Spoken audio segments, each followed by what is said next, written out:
Happy Sunday, birdwatchers, and welcome to an all-new Sunday morning View Queue, where I answer all your best questions about my full-time RV life.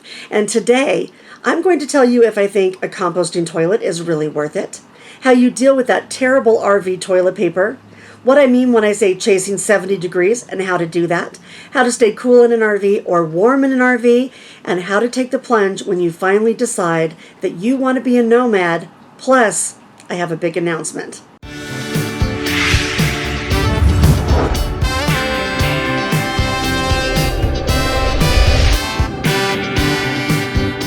Hey birdwatchers, I hope you're all doing great out there and staying happy and healthy.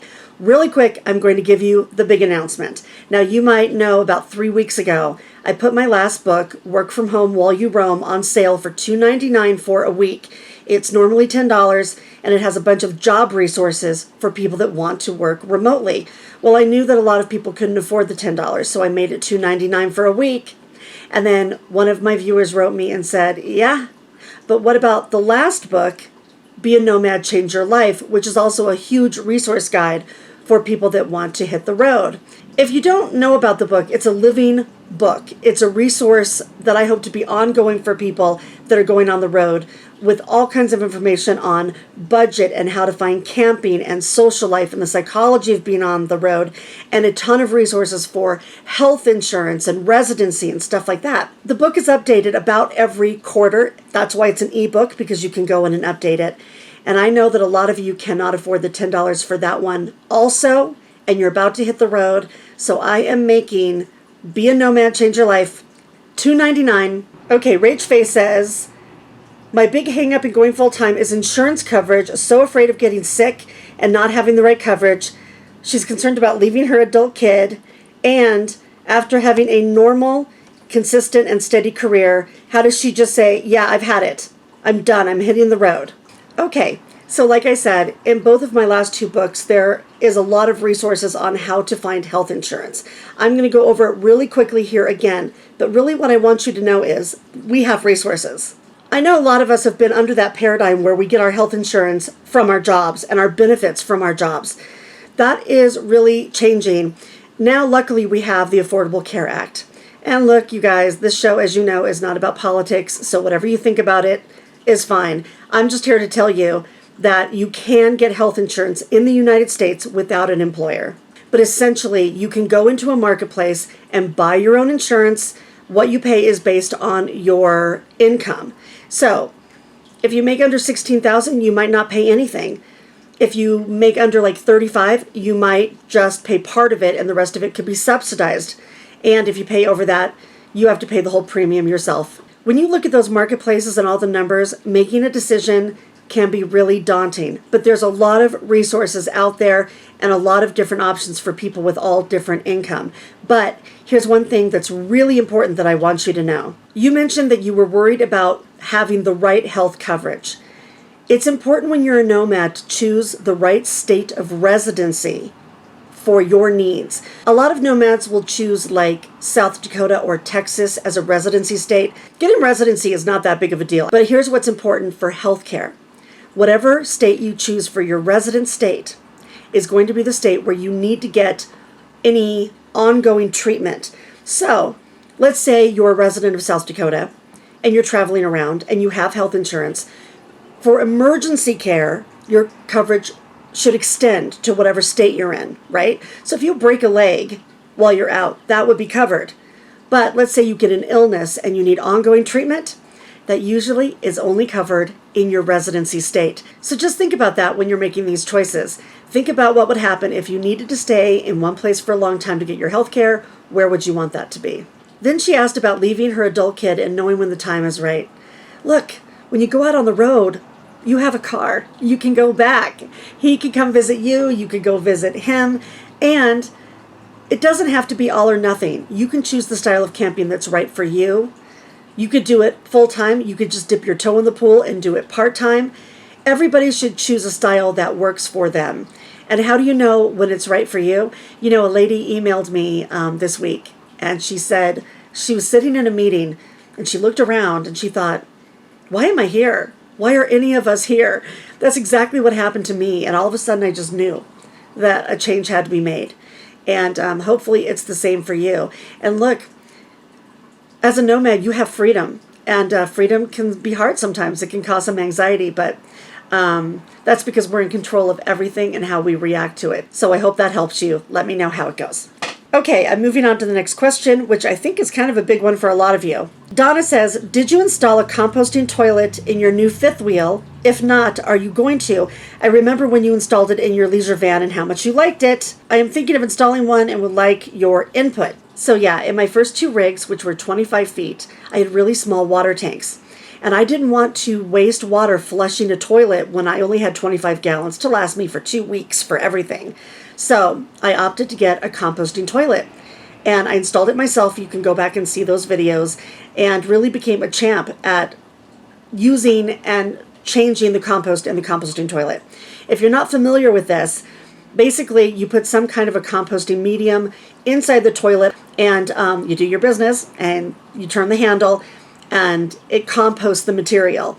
It does not smell, and the pee is separated from the poo. If you put them together, that's when it smells. I thought as a newbie that was going to be easier than emptying a black tank. Emptying the black tank is never fun, but it's quick now. It's like no big deal once you do it all the time.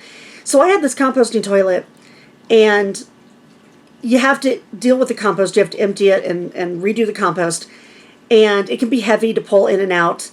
And then I realized that I was going to get water every 2 weeks at places where I could have dumped my tanks. And so then it seemed like I was doubling up in work a little bit. I had it taken out when I sold that last rig. I have not put it into my new rig. It's not that I don't like the composting toilet, but I think at this point, if I'm only going to travel for 2 weeks at a time and I'm going to be going to places where there's a dump station anyway, it just makes sense for me right now not to use it. However, I am thinking about doing a long-term visitor area for the fall where I don't want to break camp for a month to 6 months.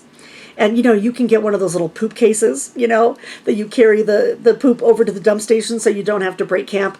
That's an option.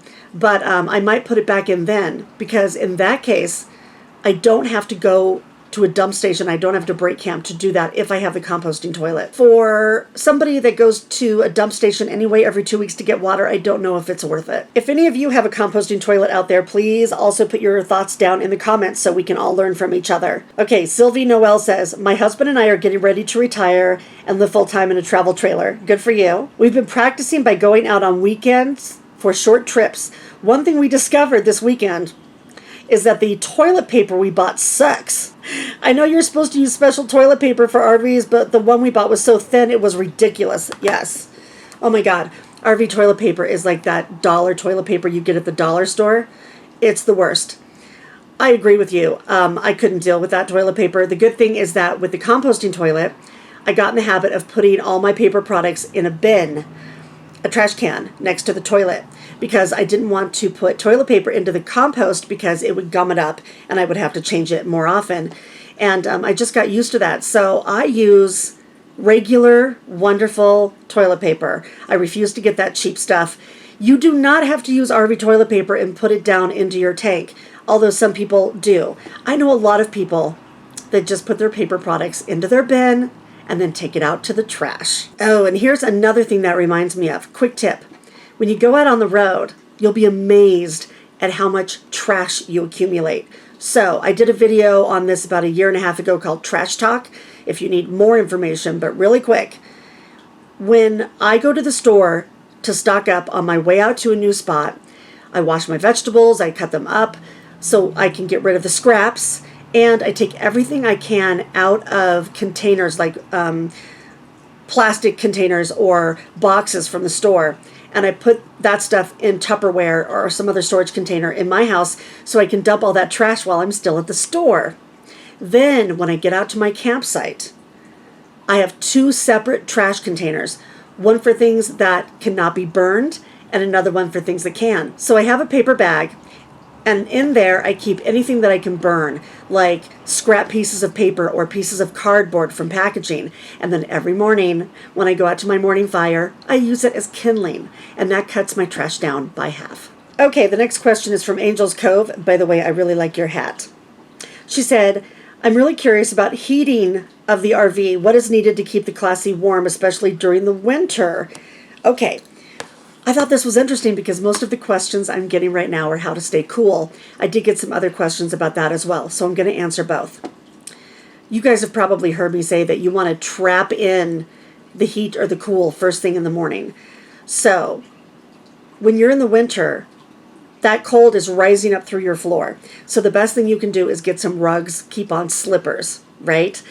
I had to stay in some wintry areas a couple of years in a row, but I didn't want to do like a permanent skirting system and pay for that or have some big bulky bunch of material that I didn't want to take around with me. So what I did is I got a roll of Reflectix, you know, that big roll, and I just rolled it around the outside of my RV like a skirt to keep the warm air in, and then I put a slide of cardboard behind the engine to like box in the area underneath the RV. I put a heater underneath my RV where I could read the temperature inside.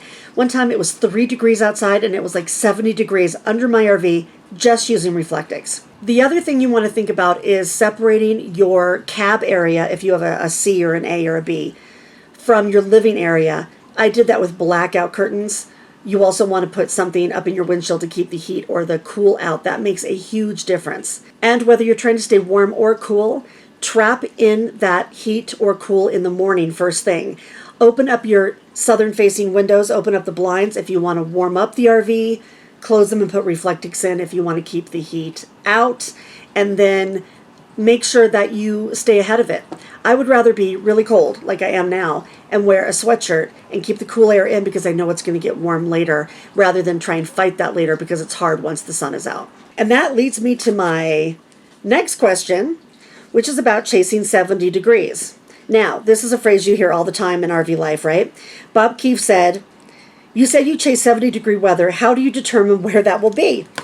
Okay, well, it just depends on where you want to go, and you have to watch the weather report because things change really rapidly. But when I first hit the road, I found this cool animation that I'm going to play for you now by a meteorologist whose name I cannot pronounce. So what he did here is he took the average daily temperatures across the US, where you can see these little red dots, and you can see as we go from winter up into spring and to summer, the red dots move up, and you can see where 70 degrees is over every month. So in the hot summer months, a lot of people go to higher elevations like in Colorado where it's cooler, or Montana or Wyoming. And in the winter months, people will go to the southwest or the west like Arizona, Nevada, California. So there is some science and some data that you can follow, but it does change very quickly. So what I would say is think about all the places you want to go and Google what the average temperatures will be in that area, and then try and plan that out accordingly. That's it, everybody. If you have a question for me for the next View Cute, please do put it in the comments down below. Remember, Be a Nomad, Change Your Life is now $2.99. I hope that helps some of you. It is updated quarterly. It's a living book. If you want to get the updates, all you have to do is go into your device management, tell it to update, and you'll get the latest version with the latest information. I hope to see you all out on the road soon, or just doing something you love. Until then, everybody have happy travels and be free.